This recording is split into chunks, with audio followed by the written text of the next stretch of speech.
Well, hi, Rowan. Welcome. You have so much in your life, so many stories. I don't know where to start. You're a scientist and you've been a wrestler, show wrestler, all kinds of things. Can I start with a tough one right away? Yeah, Because go this for is it. what people want to hear. We know each other from a sports context. Where do you stand on the big trans sport debate? Are they allowed to play with women? Are they not allowed? What's the deal?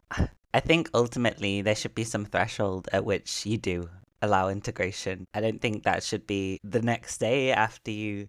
So the real problem is that essentially it's all framed like trans people are just like, okay, I'm a different gender now. I'm gonna change teams like the next day, and the majority of trans people are not approaching it in that way. And there's attempts to sort of legislate against any kind of real integration because of this potential of this tiny minority acting in ways that are just not, they're not integrating well with the concepts of gender and that we have in society. Like, binary genders exist in society and most people are kind of going along with that, and we as trans people we know that. And yeah, I mean, essentially hormones have a huge effect on your ability to retain muscle, your body fat percentage, things like that. I know from taking testosterone that I can go back to the gym now and I'll retain my highest weight that I've been lifting. And I can be a lot lazier about going to the gym and retain muscle that I couldn't even achieve when I was regularly going to the gym before, like in terms of strength. And ultimately, those differences are there, but there's people that transition very early who've maybe been on puberty blockers as well. The differences are going to be very, very minuscule, right? If you've started transitioning early or you've been on blockers and then hormone replacements for a long time as well. I mean, I see it in wrestling. I have a few trans friends in wrestling, and these trans women, since they've taken hormones, it's very difficult for them to achieve anything close to what they were doing before, and essentially is struggling a lot with the change in the opposite way from me. Sports wise, it becomes a lot harder if you don't have testosterone anymore, you have lots of estrogen, or vice versa. So I think ultimately there should be some point at which it's fine to play with the gender that you are living as, that you have the hormones of, and that's changed your body composition. And I think that some of these attempts to legislate are just going kind of, It's an extremely yeah, difficult conversation. You live in America now where yes, sports is the religion, right? so true. Maybe number one in some places, number two in other places after real religion. And the Yeah, Constitution is in the top three as well, right? right, right. But so there, people take this super seriously because, high school sports is a serious thing. I feel like here in Europe, we don't really care if in a school sports group, if trans girl is Right. playing with our kids. Like, it's not that emotional for us. In America, And it it's shouldn't like, be. you know, Yeah. Well, I think that's very sensible, right? But yeah, you're right. In America, like, people build their whole lives around playing the sport, and there's this pathway, right, from high school to college onwards. We don't have like sports scholarships to the same extent, right, in Europe. Like, the college lifestyle isn't as focused on sports in the way that it is here. But you're saying this, and then it's like, but there's all the different states are bringing in their own legislation where there's like one trans kid in a high school, like in one high school. It's the order yeah. of less than 10 in any given state. Individuals. Just so, for example, they brought out this volleyball, right? There was this thing with volleyball. Basically, someone got a concussion in volleyball, and there was a trans woman on the opposing team, and so there was this, and Trump like rolled out this thing, and so of course they're referring to the concussion as a traumatic brain injury. Well, all concussions are traumatic brain injury, but calling it a TBI is more emotive, right? This is more unfair. And then if you look at the Yeah. stats, like the second most common injury in women's volleyball, other than ankle injuries, is concussions. So there's no way of saying this is because she's trans or anything, but you can't, like, there's no alternate universe. We can't test the alternate universe theory. So they're trying to say, well, we'll get rid of, we'll remove trans women from anything they want to do, and then maybe later you can argue that it didn't change anything. And that's just such a aggressive way to approach something that's at the very Yeah. least nuanced. Um, Yes, and that's the thing. But you know what is also nuanced? So the people who are on the other side of this, then, well, you haven't really picked a tough side. I think what you're saying is very reasonable. It's very case by case nuance, and there's but I've no, heard both. Yeah, yeah, yeah. But another thing where there's nuance is the people who are absolutely against it. people talk about them as if they're attacking trans people. And I find that's crazy. I think what they're trying to do is just protect whatever it is, their kids or their values or a combination of both or whatever it is. I don't think people who want to keep, we're talking now trans women, right? Particularly, nobody has a big problem the other way Honestly, around. trans men they disappear from the conversation so much. All the focus is on trans women. And obviously, I'm only speaking as a trans man here, but I have played quote unquote women's sports, even though I was uncomfortable at the time playing. Well, I'll give you like a little nuanced example. Yeah. This is me, and I'm, I can be really unreasonable sometimes when I'm in a bad mood, but generally speaking, I'm a decent critical thinker. And the Olympics in Paris, right? That final where there was, I don't think she was trans officially or anything like that, but there was some kind of confusion and rumors about gender-related stuff. Yeah. Whatever. Then I watched the final, obviously out of interest, because it was the biggest topic of conversation that day at the Olympics. And the opponent didn't stand a chance. It was a rout. And then this woman, the Algerian woman, of whom the controversy was about, won gold. And now I'm thinking the people then on the internet, on news, who were very much against this and saying this is a really bad slippery slope and she shouldn't have been allowed to compete, they weren't attacking her. She grew up in, I think, in like rural Algeria without access to even the kind of medicine that would have told her that she has excess testosterone or something. She may have not even known when she got into boxes. Nobody was attacking her. What they were protecting was the other competitors and the integrity of the Olympics, right? And I think it's really unfair to also then call people transphobic for saying that. I don't think that's fair, you know? Yeah, I think that the problem, right, is that it becomes this thing of two sides, and then obviously a lot of the comments end up being transphobic, right? It's hard to distinguish the people who are thinking about this and trying to have a conversation about this from then a sort of dog pile on whatever that you get on the internet where it's, she's not a man, right? But people are saying she's a man, like she's a woman. She's grown up as a woman for all intents and purposes. Socially, she's a woman. But in sport, she has this biological advantage. Lots of people in sport have biological advantages, right? You're taller, your genetics are different, right? And the people who excel at sport generally have the different forms of advantages. Like we were talking about hockey the other day and how insanely tall the goalies are these days. That's a genetic advantage. So it is a nuanced conversation, and somehow it becomes this like big political thing when it's impacting, a fraction of the population. I think that's where it's difficult, because these people who are sort of trying to protect the integrity of the Olympics or integrity of a sporting competition, it's very removed from their daily life. Often they're not people who are going to be involved themselves. It doesn't seem like people are trying to have a conversation anymore. It just feels like they're venting some internal other frustration that's clearly like they're getting so worked up.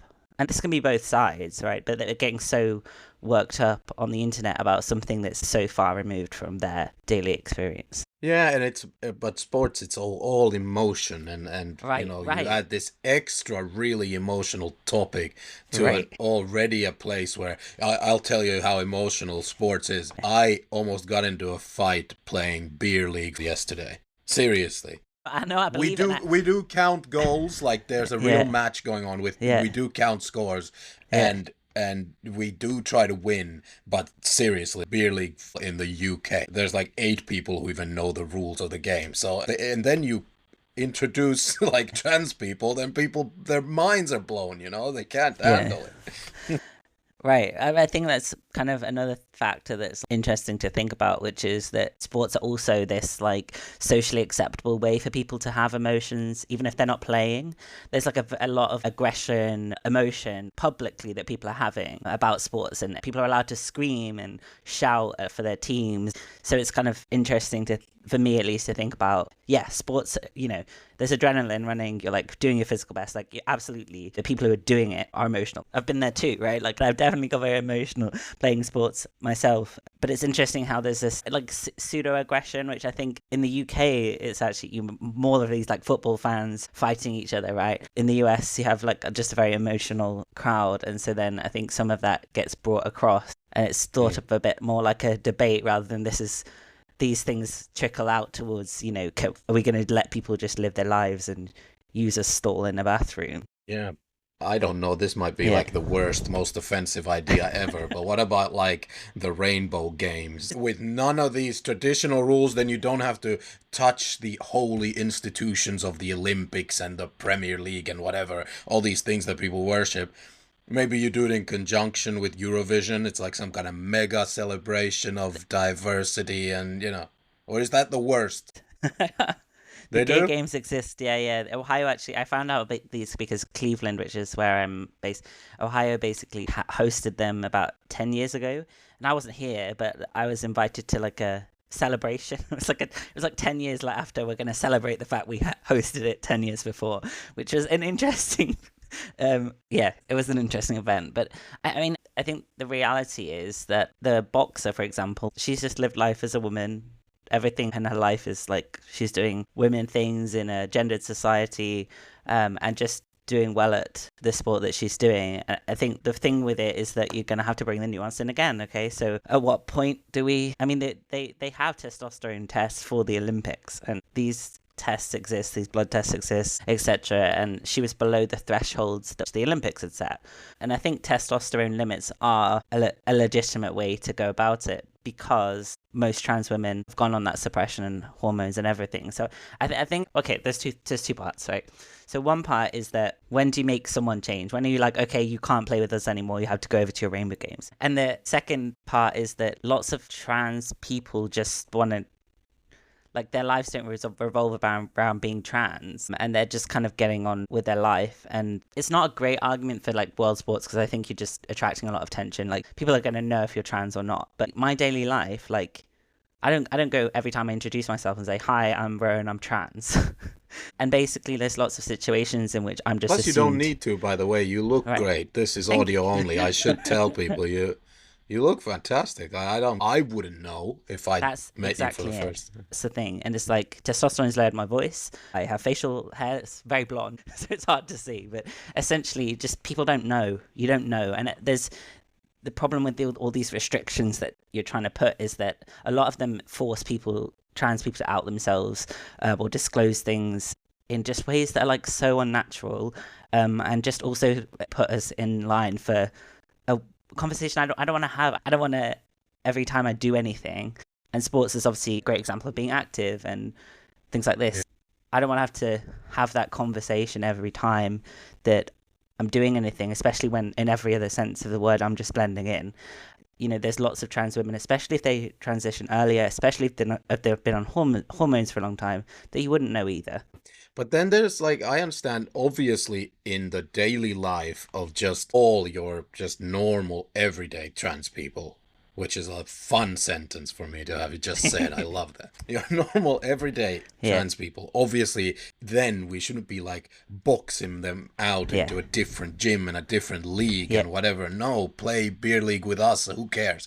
But when we're talking about the very tip top, like there was that swimmer in college over there in America, somewhere near you, I don't remember where, who's broke all the women's records. And once you get to that point where you're talking about the very most talented right, women, it right. means something to us when we watch the 100-meter dash and we say this is the fastest woman in the world.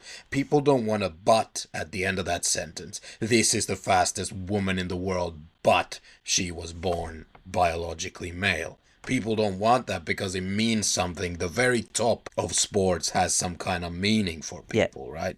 yeah, yeah. And I think the problem, right, is that like there's not that many trans women in the sports in the first place, and then most of the trans women that try these sports and stuff, they aren't beating the records. It's not like a default thing. And then there's obviously the aspect of people who have variable testosterone levels, whether they formally meet the intersex criteria or not, which is again really broad. Some of the problems with those are that the standard by which it means to be a woman are very like historically white. When we think of like women's sports, they're historically very white definitions. That then one of the issues is that people who otherwise, if they weren't doing this sport, wouldn't have even had their testosterone levels necessarily checked, who's just living as women, are like maybe falling outside these kind of norms. And it's difficult. I think we just have to be conscious of like what these boundaries are. Of course, but there'll be always be outliers. Like let's say, Right.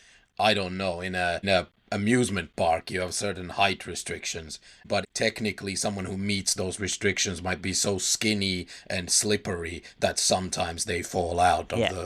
the ride. I mean, outliers always exist. I don't know. Is it then fair when the outliers are human beings? Is it fair to say, oh, we can't make the rules based on 3 outliers? Well, by the way, the people winning those competitions anyway are massive outliers in terms of everything, talent, work ethic, everything. Right, right. Often genetics do play a huge role. You know, the genome is massive, and then you have loads of genes on top of that that are doing different things, expressing different protein, you know, thousands and thousands of different variations that are happening naturally and usually by combinations of their genetics and the effort they've put in, right? They're outliers. I think ultimately my biggest peeve with all of this is just when people say that biology is really simple. I think the FA, unfortunately the FA in the UK have just changed it so that trans women can't compete at all. But they had, prior to this, they actually had a ruling where essentially you had to be transitioning for a certain amount of time, like testosterone checks, and they also basically went and saw you play and made sure that you weren't like a safety risk. And I thought that was a strict but reasonable. Sounds very good. Yeah. Exactly, right. And now it's because of everything that's happening in the UK with all this, that's changed. But that felt to me like, okay, safety risks should be a big factor. And are you living your life as a woman and medically transitioned beyond a certain point that you are not gaining ongoing testosterone advantages? And at that point, you're essentially potentially on the tall end of a spectrum where there's variations within cis women that could have probably put you into this range once you're doing that. Yeah, of course. So you, personally, are you still playing? And what league do you have to play in? Or are we in the gay games? Or are we in the... So I'm not, I think, so partly because I started wrestling and I was playing baseball at the same time in the UK as playing hockey. Kind of hockey slipped by the wayside. I've been considering playing again here. It would be beer league level. Essentially, there's so many rinks. There's like 5 ice rinks in Cleveland. Yeah, Ohio is good for sports. That's the center of it all. But let's keep it on hockey, actually, because that's a contact sport, even in beer league when there's no hitting. Especially if you play in goal, you're still taking grown-ass men. Like, they'll come with their knees and their thighs and their speed at you. So you probably wouldn't feel comfortable with that yet. So would you be welcome in a women's beer league? I would play in the men's. I think, obviously, when I did play in goal a couple of times for the men's team in union, and obviously we have mixed leagues in ice hockey in the UK, you know, I think that potentially people would have been treating me slightly differently, right? But at this point, I was comfortable playing in those situations without testosterone, and very much would be absolutely fine with playing against men at this point. I mean, I as a goalie, I would not be as comfortable with checking, but then obviously I'm a goalie and I wouldn't want to play a different position. Who wants to have checking contact in beer league anyway? Right, that exactly. Sounds scary to anyone over 25 years old. It's like scary to be in any kind of contact with anyone. Right. But it would be weird for me. I wouldn't want to play in the women's league, if that makes sense. Even though physically it would be easier for me, I wouldn't be comfortable in like multiple levels, because I know that unless they need the goalie and there was no one else, you know, the way sometimes men's goalies step in for women, I don't think that would be an issue here anyway, compared to the UK situation and what it was sometimes. But I just, you know, part of the reason I've transitioned is because of not relating to the social role of being a woman. I have women, my friends, and I have different friends of lots of different genders, but it's just uncomfortable for me on like multiple levels. Like I withdrew from like women's wrestling and stuff as well. I already felt weird about, because I identified as non-binary before I came out as a trans man. So I was already in this place where I was like, okay, well, I don't feel comfortable with the role of being a woman, but I'm kind of aware that like I'm not going to go and do the men's stuff, because not only did I look very feminine at times, or relatively, but also like I didn't have the testosterone and stuff. Even though I have the height, I'm 5'9" or something, so like I'm not short. That's the other reason that I would be fine with playing. But I do think it's different if a trans man is like a very short trans man who's like 5 foot and then maybe doesn't want to kind of deal with that. Yeah, plus remember, you're a man now and people would judge you. Now Exactly, you can't just exactly. go willy-nilly like throwing girls in a ring. People would start Right, asking right, the same questions they're asking right, those trans women who are doing it. So right. you have to, yeah. No, I'm just joking around, but that's I guess there's a point hidden there somewhere. I don't know. But yes, so wrestling. Yeah. First of all, on its own already a topic, like I would have taken anyone who's done like minor league show wrestling in the south of the US, like living the van life and going to parking lots in Alabama to do what's it called, Yeah, kayfabe. What's yeah. the fake Kayfabe, yeah, kayfabe? yeah. Yeah, it's not fake, it's kayfabe. What a world that is, just as a subculture. Yeah. And you know, I love diving into subcultures. How and why? Let's go back to the beginning. So we're at Cambridge at the same time. Yes. And I don't know how you're identifying in your inside your own head, Yeah. but at least to tangential friends like me, you wouldn't have said anything. And then at some point the torment gets too great and you start a process of identifying as something else. At what point does the wrestling come in? Like, why that? So I basically, there was an advert for a show in London, Pro Wrestling Eve, and it was like advertised, looks like a punk feminist. So part of my understanding my own gender, right? Part of that was like, women shouldn't have to do anything that women are supposed to do in like a very feminist way. I don't. There's a reactionary thing. There's this fine line between hardcore, like weird version of feminism and just being trans and not wanting to be a woman at all. But basically, there was this feminist wrestling show. I went to see it, and I was just like, this is a really like a incredible performance. There's like lots of strong people, lots of diverse kind of character performances, and kind of like a performance aspect, but there's also athletic. And I was like, I have to do it, and I started training the next week. Oh, by the way, this is an event that for the Rainbow Games or Gay Games or whatever, Yeah. surely show wrestling should be in that. Like, this is the show wrestling is the Eurovision of the United States, right? It is so Yeah. wild. Oh my God. By the way, I'm going to get lynched in Alabama for saying that. I think like for me, I sometimes say it's like drag for straight people. Yeah. Yeah. I think I put it in line with like, oh, if you're watching like a soap, or it's like reality TV but aggressive and live. It's so close to reality TV in terms of just how you're trying to create these dramatic moments. You have all these different kind of characters, and you kind of know it's like when you watch a reality TV show, right? I have to remind myself that this isn't all real, but at the same time, these are real people. And I think that's the kind of closest thing when I think about where it lives in the spectrum of sport and stuff. Obviously, there was a long time where it was seen as absolutely 100% completely real sporting contest, and it's really interesting to be in this age now where people kind of know it's not. And it's interesting to get into it as an adult, so I didn't go through the like childhood thing, like being told Santa isn't real, it's not real. So I didn't kind of have to go through that. I loved it as a kid. I had this little tiny tube analog television that my dear departed grandmother had gotten me for my room. Before then, I had a radio Yeah. of my own. So I was one of those kids who grew up watching music playing, like putting it on and then just standing there and taking it in with no music video, Yeah, no just game on your phone, no bullshit. just focused And on then, it. yeah, then I got the little screen, and it was just, and late at night, I was so tired, but I was just holding on so that I could secretly, I had to put the volume on like number 1 out of 40 or something, Yeah. so that I could barely hear the commentary, and I would put WWE or F, or it changed Yeah, names, yeah, it did. Raw, whatever it was. Yeah. And Yeah. then one of the people I really liked ended up like murdering his family or Oh, something. So Ben Ma, that was- yeah. Yeah. yeah, fantastic. My That husband went great. really yeah. likes him as well as a wrestler. Yeah. So speaking Yeah. of husband, you're going on. You find wrestling Yes. amazing. We're gonna get into. I really want to know what it feels like to get hit by a chair and stuff like that.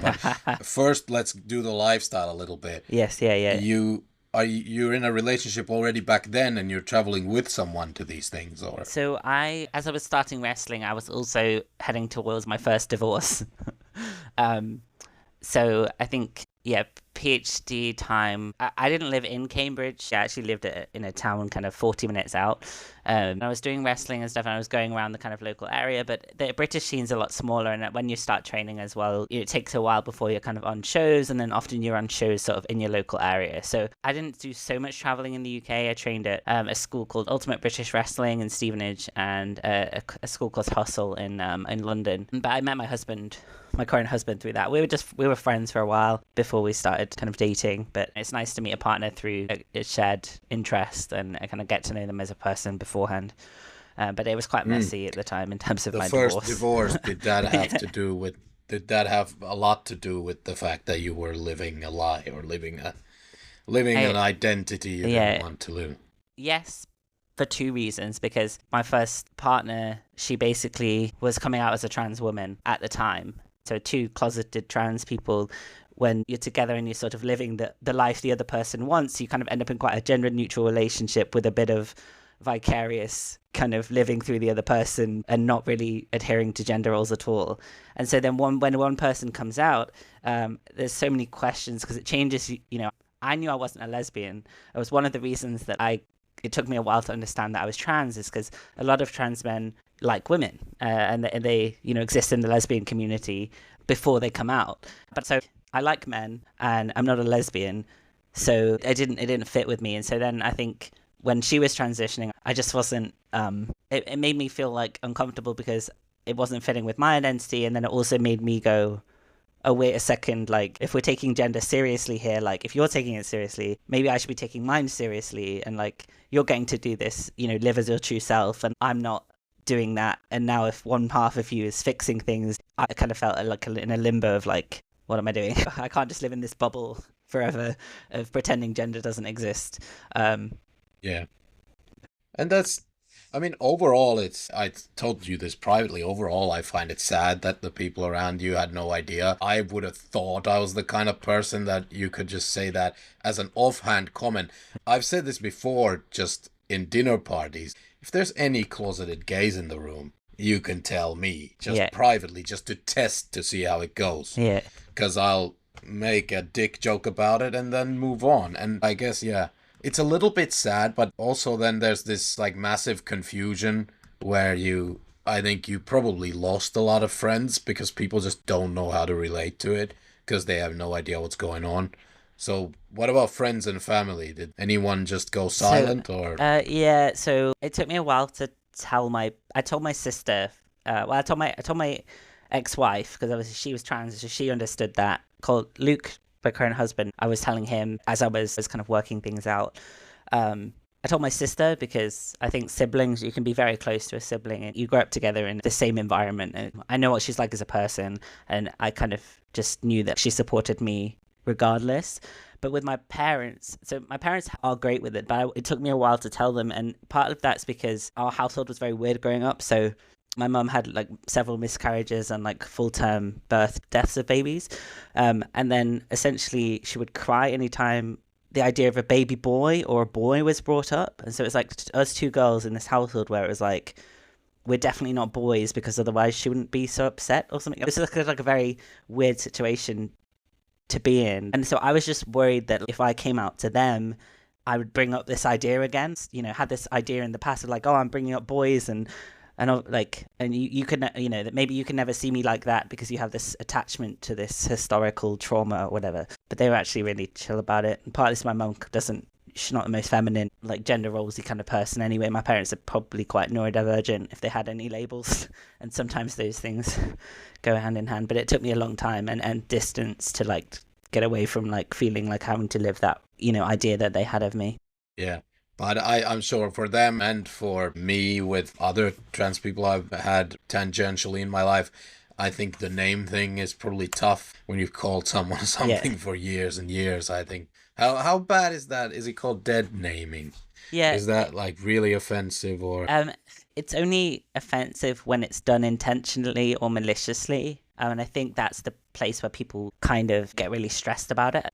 I mean, I personally coming out as an adult, right? I'm like 30 now. Like, I know how life works and people make mistakes and stuff. But I think when you're younger and you come out, you kind of still have this like worldview that's quite centered on your own experience. And you feel like just once you communicate something, that should just be it. So yeah, it can be quite offensive to people, but it's really just bad when it's malicious. Like if someone's only does it when they're like angry at you, or exactly. Yeah. I mean, I always say like practice makes perfect with it. Because I've messed up on trans people's names. Like, we do it. We mess up sometimes on our own name when we're first transitioning. We mess up on other people's names or pronouns when we don't know them that well. And my suggestion has always been, if you really want to change it and if you want to get better at it, just practice at home in your head, like when you're away from them. Because if the only time you ever practice the new name is when you see them once a month, then it's going to take you like 2 years. Yeah. The practice won't happen, right? And obviously, and there's also that thing where like nobody's hating on anyone if they say the wrong pronoun or wrong name. It's just that people have shit to do. We have kids to pick up from nursery and dogs to walk and work to do and I don't know, houses to clean. You're dear to me and you can live your best life, but I may not have the brain capacity to always figure out which stage of transition the lady from the co-op, Right. The level of familiarity is really important. Like, how well do you know someone? How much are they in your life in the first place? Yeah. And it's also a thing you shouldn't just know. There's this whole thing about assuming people's pronouns either way, and it's just, gender's just a thing. People will make assumptions because we do on a daily basis just to get on with our lives. Yeah. Can I ask you about another group of people who might be, I believe they would use the term vicious about this. So now you're a gay man, yes? Or always were, whatever, I don't want to say just now. Inside maybe you always were.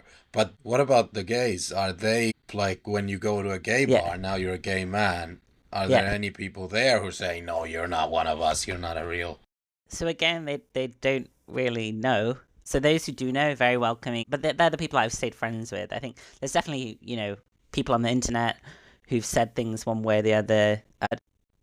I think generally just been very positive, very accepting, very just get on with it. Like, people don't particularly treat me any differently. There's different settings. So there's a group of kind of gay folks who can get very, very, like, gay cis men who get very, very stressed about trans men existing, or like, vagina or whatever, like they're stressing about being a potential factor that's involved. I mean, not all trans men have vaginas because surgeries exist, but I think that's often that reactivity, I think, is just because there's this versions of conversion therapy that lightly done and seriously done, right, that like try to convert gay men by getting them to really love vaginas or something. So I think that the minority who are really stressy about it are just traumatized in their own way about vaginas or something. It's not the majority by any means. It rarely happens in person, mostly again because people can't really tell. But I also don't put myself in positions particularly to have it be a surprise thing that comes up. I think that's a lot of trans people are very careful about how they navigate and how they sort of out themselves intentionally or unintentionally in these settings too. So to wind back now, let's wind the clock back a little bit. So you do these training courses, these clubs in England who teach you the early secrets of kayfabe and that wrestling stuff. But you're still doing this in a girls' league, right? So how did it feel when it got real? You got into a ring and, fake or not, the chairs hurt and the ropes hurt and the falling hurts. Like, when the first big athletic girl runs at you with like a chair, how does that feel? So, I mean, I was doing intergender wrestling from the start. My character was basically like a robot. And we call it booked. So booked means like the story writing. So my character was kind of written to come in and just beat up men from the start anyway, in a bit of a, like, not quite a femdom way. Obviously that's quite sexual, but like, this strong female character beating up men. And that's partly, again, how I was booked because of my size. Like, I'm 5'8", and I've always been above 180 pounds. So I was kind of booked in a way to come in and have that role, and trained with men. I had the worst match I have had, actually, though, that was like physically intimidating, was with a woman in Alabama, though. Ooh, Yeah. wait 1 second. All right. So, first of all, there are ways to script these things where you can go in saying, like, this is why I'm in the sport. I don't necessarily want to be hit by a chair or be thrown out of the ring violently, but I'm really into the character aspect of it and I want to wrestle a little bit and beat people up. Can you write that for me? By the way, you're a scientist, and I say this Yeah. to all smart people who are into any kind of contact sports. Don't. Why? Your brain is your thing. Like, let the idiots wrestle. Why? But yeah. Anyway. Yeah. So the storylines and everything essentially in wrestling, but you don't have a lot of control of. You have a bit of control of your character, so you might come up with lots of different options for characters, and then you have to get costumes made and things like that. So you try and get some approval of the people who are running this school where you probably are gonna debut, because you have to try and have a conversation about what they think will fit you and what moves you're good at doing or taking. And my very first character was this like very dominant character, so I didn't have to, like you're saying, I didn't have to bump, what we call bump a lot. I didn't have to fall down a lot, which is probably the worst part of it. Well, it's just constantly like landing on your back. But it also meant I didn't learn how to wrestle. I learned a section of it, and it wasn't even intentional on my part. It was sort of that I'd kind of been thinking about these ideas for the character, and then my trainer sort of had this idea for my character's role, and then I sort of, because they tend to accelerate women or people who look like women, they basically accelerate women in the training because there's not very many women being stupid enough to be dropped on their heads or hit the floor lots in the first place. So then they often want them to get on shows quicker so that they can have these attractions, right, of like women wrestling each other. And it means sometimes you don't learn all the pieces of wrestling until later, and as long as you keep training and everything, you can kind of pick those pieces up. This is so wild. By the way, Rowan, I'm sorry, like, this should probably be like a 14-hour audiobook series. Okay, first of all, just the wrestling, fascinating. There's no surprise that some of these characters end up being the biggest action movie stars in the world. And I wouldn't be surprised that the people scripting and producing the show would work with the rock bands later or whatever. Like, this is a phenomenal, like, thing to just fart out of your imagination. It includes athletic achievement, but also acting, and you have to play this character. Yes. Yeah. And that's why it's so addictive for people. Yeah, we could do another episode, I think, in the future about the details of wrestling and stuff, but now you're in the world, you're going through a divorce, gender confusion, all of this, and then did you go to America then for your science career? How did you move over there? Yeah. So I was doing all of those things, and then basically my science career, I was offered a position in Ohio, and specifically my supervisor here, he'd also been editing his emails with his pronouns, and so not only was the science cool, but like I kind of knew that he was like a queer affirming, not that he was queer, but that he was an affirming person because of the way he was writing his emails and the way he gave his talks. He's just a very interesting kind of character that's like very enigmatic, charismatic, and so I kind of bleeding heart liberal, I believe they call it in Trump's America. But he's also a veteran, like was in the US Navy and stuff, so just like a very interesting person. And then I joke texted my mum when he was giving his talk in the UK. I was like, Mum, I'm gonna move to Ohio. And then I did. So which university is it then? It's associated with Case West. It's the Cleveland Clinic Hospital, which is like one of the biggest hospitals in the US. Oh, yeah, I know. I've heard of it. That means it must be massive. Right. And Case Western is the university that's associated as well, so kind of work between the two. Yeah, and then I only really came out as a trans man when I was here. So the geographic separation often helps with the large decisions. New people and exactly. Just distance and like new environment where you're not necessarily kind of worrying too much about all these people that know you one way or that you have to convince. And you want to continue show wrestling. Yes. So you realize that most of the opportunities will be down south. And now we're going to like Mississippi and Alabama as a transitioning person in show wrestling. This is like a scene from Bruno, right? Where So I think I did tone things down as I was transitioning more. I think it was quite easy to do it and travel and everything. With my husband, we basically would just get car drives, and I didn't even know the American geography when we first arrived. So people would be like, we'd have like a booking from West Virginia in one night, and then people were like, "Oh, can you do Indiana the next day?" And I'd be like, "Yeah, sure, we can drive that." And then it would be like then it'd be like 8 hours overnight, to get to the other place. That's like driving from like Norway to Slovakia for Yeah, for a right, show. right. Yeah. So a few times I sort of signed us up for back-to-back things that maybe were a little further apart than ideal. And yeah, and so I think it was really interesting, obviously, to be a foreigner, right, as in a wrestling character, because you have this strong British accent, relatively, and there's like a perception that they have of British people, and then there's kind of the very, very sort of Tennessee, Alabama wrestling is just, so it's just these country kind of quote unquote rednecks, right? That's an offensive term sometimes, I don't know, but it's very much like your local community, a wrestling ring. You get a lot of people because they're looking for something to do, but like just absolute, like just the most kind of stereotypical Southern American crowds. And there were so many times when basically they'd be chanting like USA against us, and it was like it was an incredible experience to have, like, because we'd be the bad guys. That was just the easiest role to fill because we're foreign. I love the crowd's aspect of that performance. What you say encourages them with what they're doing. And so sometimes it was interesting to be in this position where I want them to shout USA, but then a part of my brain's going like, these are probably people who are really, like, we're white, so it's kind of fine. But there's the same people who can be really racist to like Mexicans or something. There's definitely overlap like, between right. the people who like throw cans of beer at wrestling and the people who later wear like a white hood and go burn a cross. Right. I'm not saying wrestling crowds, it's not like they're all that. I'm saying... No. But down in Tennessee or Alabama, there's a corner, yeah. There's more, yeah. There becomes more and more skewed one way. So your first performance in front of a paying audience, has that already happened in the UK, or is that down south? Yeah, that was in the UK. Yeah, that was when I was playing that robot character.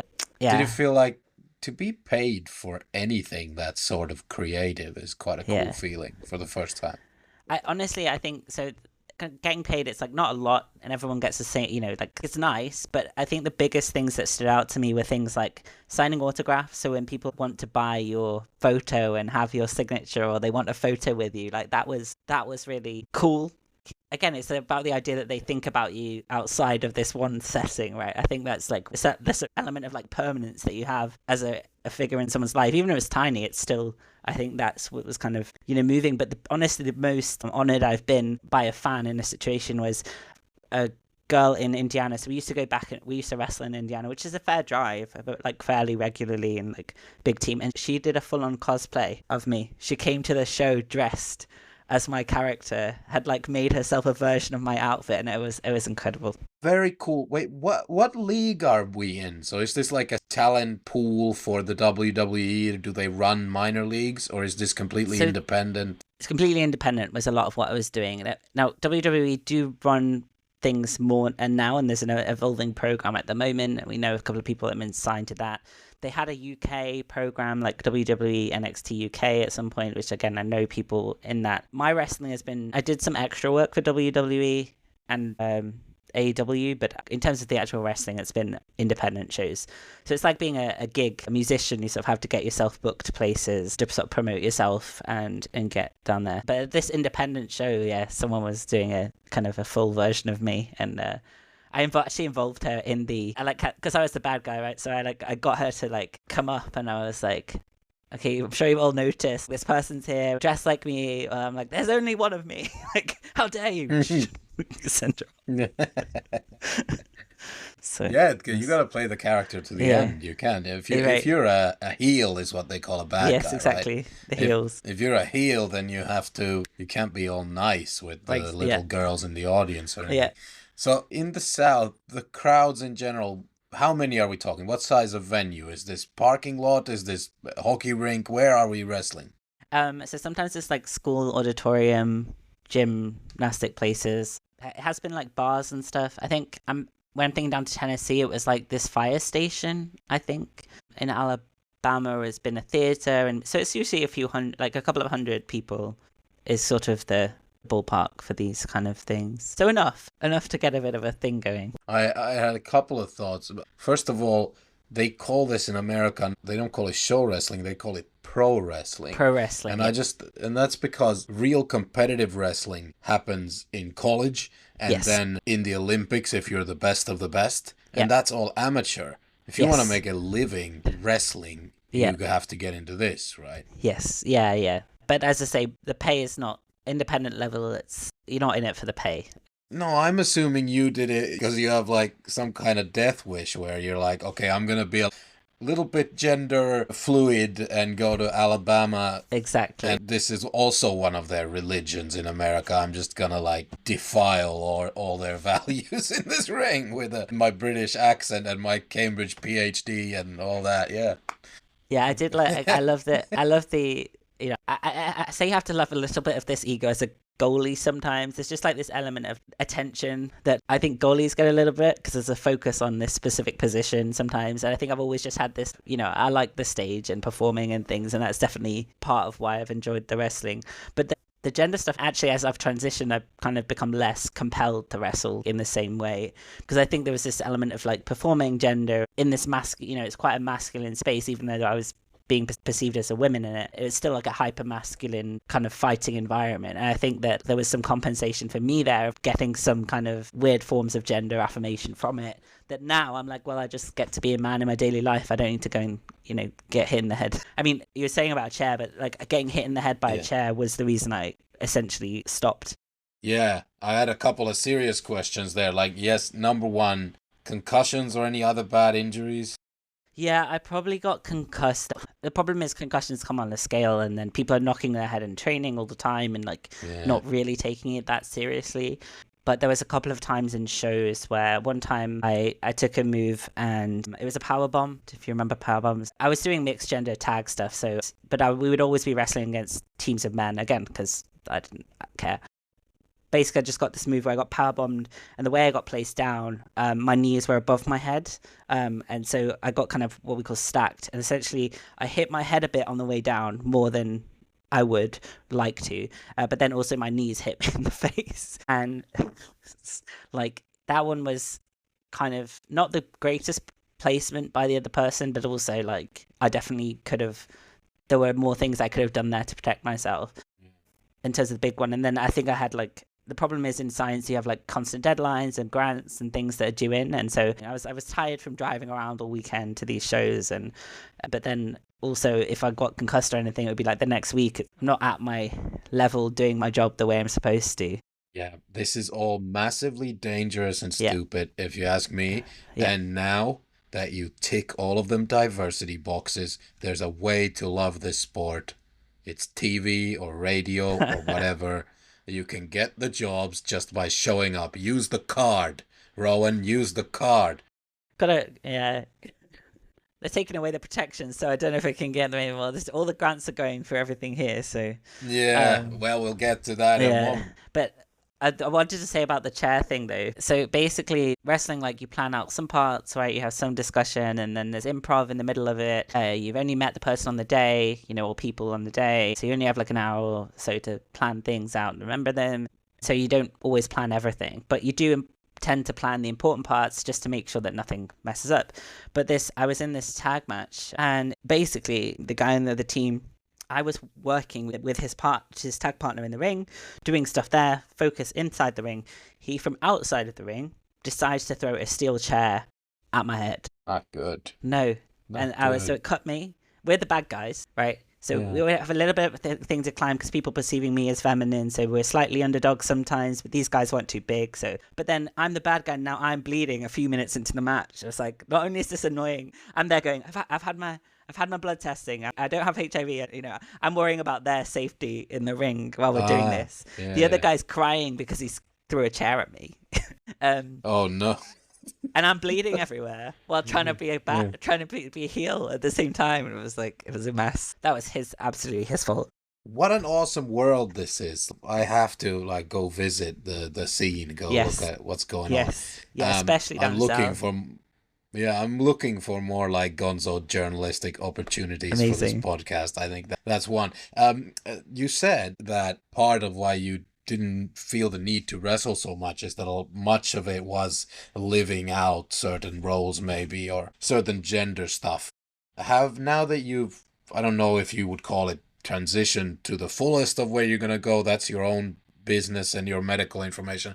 I'm just saying, now that you're in a more transitioned phase, I guess, have the demons died down, the internal ones? Because it's quite a serious part of the whole conversation around transitioning is that with a lot of people, the internal demons don't go away after the surgeries or the hormones or that it's not a solution for whatever the illness was for some people. Yeah, I mean, I had friends before sort of saying, "Oh, it doesn't fix everything," and I kind of always knew it. I've kind of been conscious enough of my mental health and already had therapy and things from a young age, essentially. So I was already kind of aware of my mental health in that sense. Like, I struggled with an eating disorder in high school, and then kind of just various. Like, the real problem was as things were coming to a head with me as I was getting older and feeling more out of place in my own body. I didn't have respect for it, or I couldn't imagine it like myself. There's just so many aspects to kind of taking care of yourself as a human being that require sort of an investment in the long-term side. And so, yeah, for me, not only do I no longer kind of feel like doing wrestling for multiple reasons is a good idea for my health, and I don't want to do that. I'm also just, I was very kind of careless with my health in multiple ways before the wrestling even. It's probably one of the reasons that I partly went into it too. It was kind of excess drinking, sleeping around, it's like just not being safe with myself in multiple ways. That I think that just these days, not only am I not engaging in any of those kind of risk-taking behaviors, but I'm also just not really compelled to in the same way. Like, the deference of self-harm, which some of these things are, is not there. And there is a lot of evidence that transitioning does improve people's mental health, and like the self-harm desires at least are definitely things that decrease. There's going to be other factors, right? But I think that the problem is when that self-harm or that like lack of confidence, lack of seeing a future, that those two things definitely do go hand in hand. And there's huge differences here. Like, people transition for so many different reasons. If you have serious bodily dysmorphia to the point of where you're hacking at your penis, then obviously removing the penis will stop the hacking at it, right? There are like, right. But not everyone transitions because they have like a severe case of dysmorphia in that sense. Like, they don't necessarily hate their breasts or whatever, right? Right. I think mine were very big. So one of the reasons to go through that route for me was just like, I didn't necessarily hate my body so much as just it didn't fit who I was, and I could never seem to get the world to get past it, and I wasn't so attached to it, that it was causing, like, some people have such a strong hate when they have body dysmorphia and gender dysphoria stuff, like, combined. But sometimes, the decisions, ultimately, to me, it's bodily autonomy is like fundamentally underlies like trans rights to me, right? We should be able to exist in our own selves how we want to. Exactly. Now we can get into it here for a moment, if you will grace us with a bit more of your time. So just to recap, you're a person who, while having these inner torments, or however you'd call them, completed a PhD in real science, not nonsense science, made a career in real science, doing anti-HIV work on the side, and did show wrestling in Alabama, and played ice hockey and on women's and men's teams. Maybe we'll see about those rainbow teams. So, to me, that sounds like a hell of an interesting member of any society that we should probably preserve. But you don't feel that way in America at the moment. Yeah.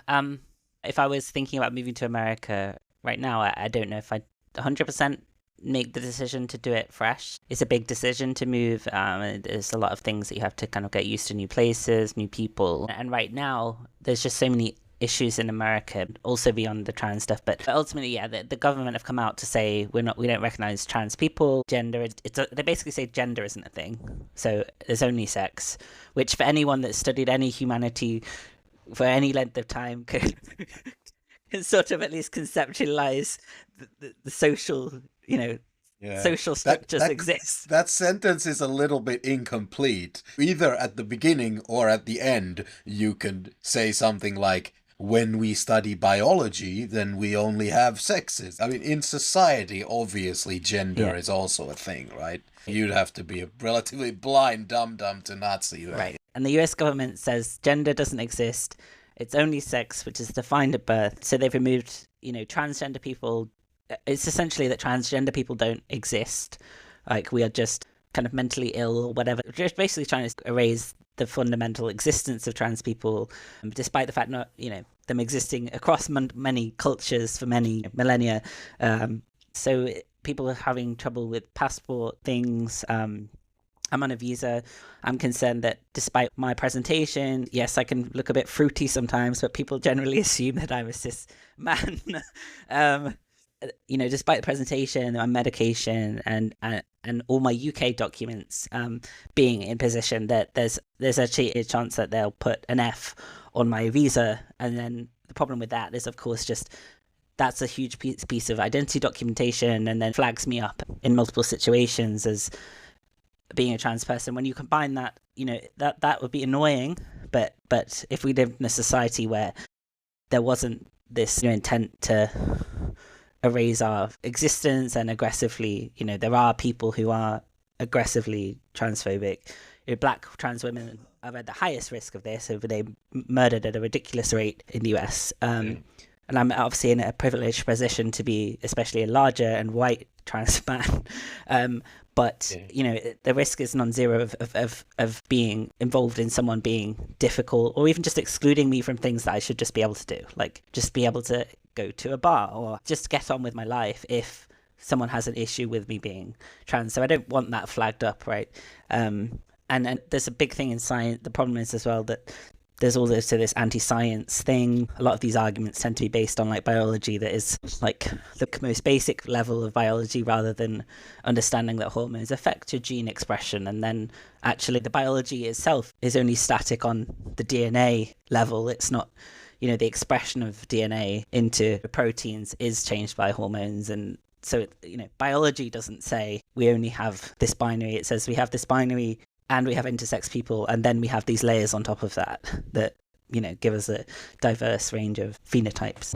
Also, it's not just an administrative thing if they were to change something in your visa or passport based on just government policy. Your whole career is now as a male, right? You said that even scientific publications, your published work is mostly under your current name, and right? Yeah, exactly. Everything is, in line, and part of that's like in the UK when you change these documents, there are hurdles and medical letters and things that you have to go through. And for example, the gender recognition certificate, the most recent one I've kind of completed, basically like you have to have 2 different medical professionals, you have to have 2 years of evidence of living in your gender, and you also have to sign this declaration that you'll live in this gender till your death, and it's actually punishable by prison and things if I don't, right?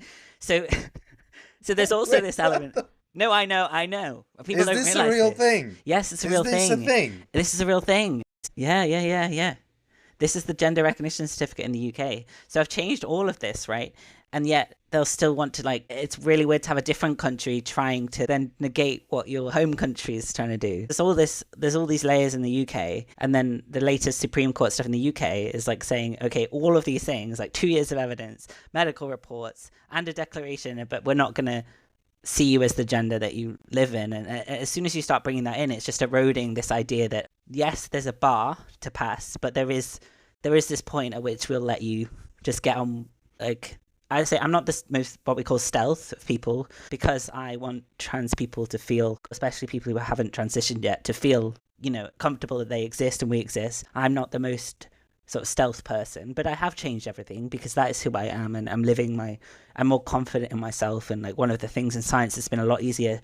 In science, there's a lot more self-promotion than people realize, like networking and just you're building a brand as a scientist. Like that's been a lot easier to do having transitioned, because before, again, like I couldn't see my future self. I didn't get tattoos until after I transitioned, because again, I couldn't conceptualize this like permanence, but I couldn't also conceptualize like a brand and a career. And now I've been able to like build that as well. So that's been great. But like as soon as you start taking away this ability to just move lanes and carry on, you just start to undermine all of these very positive things. But very serious, very serious, like with hoops that we've gone through. It's just very frustrating when people are trying to. Yeah. Am I completely mistaken? I was under the impression, viewing it from the outside, that Trump's administration has this policy of leaving things like gay marriage, abortion, trans issues to the states themselves. Yes and no, because I think that's the platform they go on, because it's easy to. It seems like a nice idea, right? It's not the worst idea in the world, especially if you kind of don't want these fundamental rights to exist nationally. If you don't believe in that kind of thing, then obviously it also benefits you to leave it up to the states. But this kind of the gender stuff, right?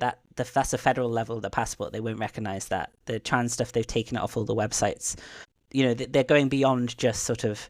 They are making decisions on the federal level with what they will recognize or not recognize. And there are risks, I think the Project 25 thing, there's lots of things that they're kind of trying to do off that. And the abortion and the gay marriage, they're all on, they're looking at essentially trying to federally remove those rights is like the progression. But things can be allowed on a state level, but not on a federal level. So it gets a bit confusing. But in your personal life, in addition to all the... So I'm sure it's hard work to transition with all the meds you have to remember to take and all the appointments and then all the social pressure and all the bullshit. All the admin. And the admin, the paperwork, yeah.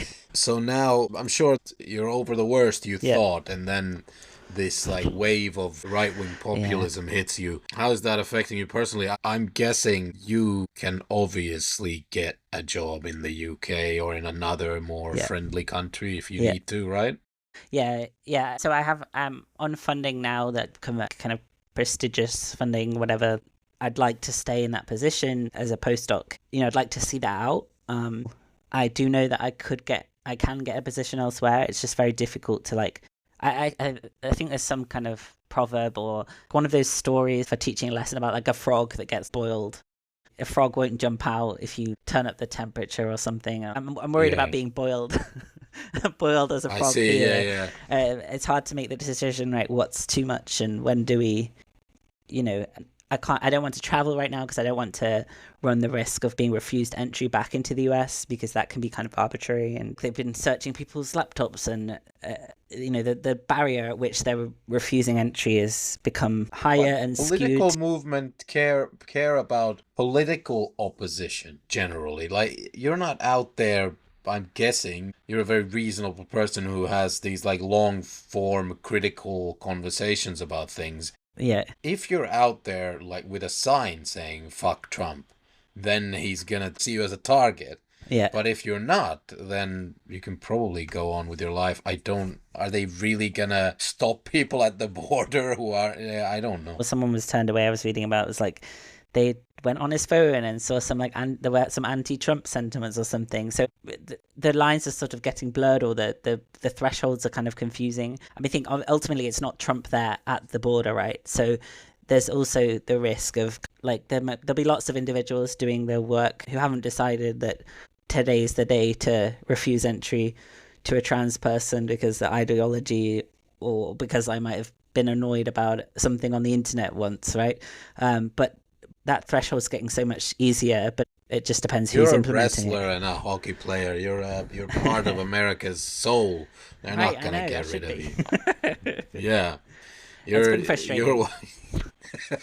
In many ways, you're what it means to be an American. Now I'm going to get lynched in Alabama. Like I could go on for ages, but have you listened to any episodes, by the way? Yeah, I've listened to, is this the advice bit?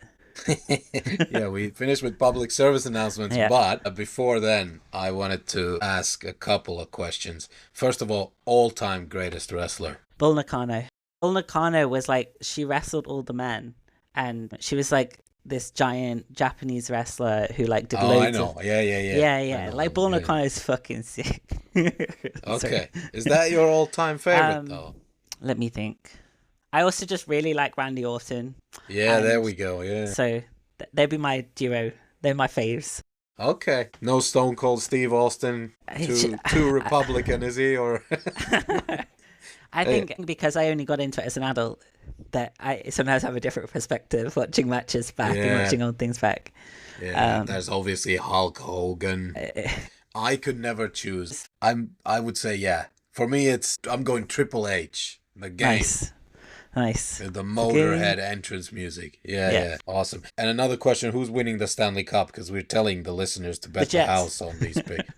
The Jets. I'm a Jets fan for really weird Winnipeg. reason. Yeah, yeah. That's not even the real, that's not even the original Jets. I know, I know. It was the Thrashers, and then they were the Jets again. All right. Well, here's a test for you. Greatest ever Winnipeg Jet then. Bufflin. Really? See, that's a really good answer. You know why? Because they're not the original Jets, so you couldn't have had Teemu Selänne doesn't count. The original Great Eight, the Finnish Flash, he was playing for the OG Jets, so That's you cool can't have though. him. That's cool. Is he your favorite? From that, the original Jets, sure, but from this one, they were Atlanta, right? Yeah, yeah. From this one, I'd go with the goalie, Kari Hellebuck? Lehtonen. Do you remember Ah, him? Lehtinen. Yeah, yeah, yeah, yeah. But yeah, Dustin Bufflin's probably the objectively the right answer, actually. Yeah. Or Yeah. Blake Wheeler. But public service announcement time. Okay. You don't even have to think. I will let you talk about your HIV work and how can people find Thank you. Yes. So there's a cool thing called PrEP. If you are at risk for HIV, so maybe you're having a lot of anal sex, particularly because your anus lining is thinner than vaginal lining, so that's why there's a higher risk of HIV transmission. There's a cool thing called PrEP, which is essentially a pill or an injection that you can have, and it actually reduces your risk massively of getting HIV. So if you are engaging in any risky behaviors, obviously use condoms, practice safe sex. Lube is also protective because it causes less tears, and so there's less likelihood for things from outside the body to go into the bloodstream. But yeah, look into PrEP. Saves lives. PrEP can stop you from contracting. Is that? Yeah, pre-exposure prophylaxis. So essentially, it stops the virus establishing even if you're exposed. It's very, very effective for sex. It's not as effective for intravenous drug use, but it still reduces the risk. So yeah. Do they have this magic pill in Africa? They do, but then the foreign aid stuff has been defunding these things. Yeah, Trump cut that too. Yeah. It's a fantastic idea. It's all good. That's looking, yeah. Yeah, that's looking like a better and better idea all the time. Yeah. Thank you so much for your time. This awesome. Like I could have gone like 5 hours with you. Yeah, thank you for allowing me to. I'll talk. I can talk. Yeah. And everyone get the PrEP. Yeah, be prepared. Yeah. All right. Thank you. And hopefully we'll get to talk to you again. Yeah, thank you so much for having me.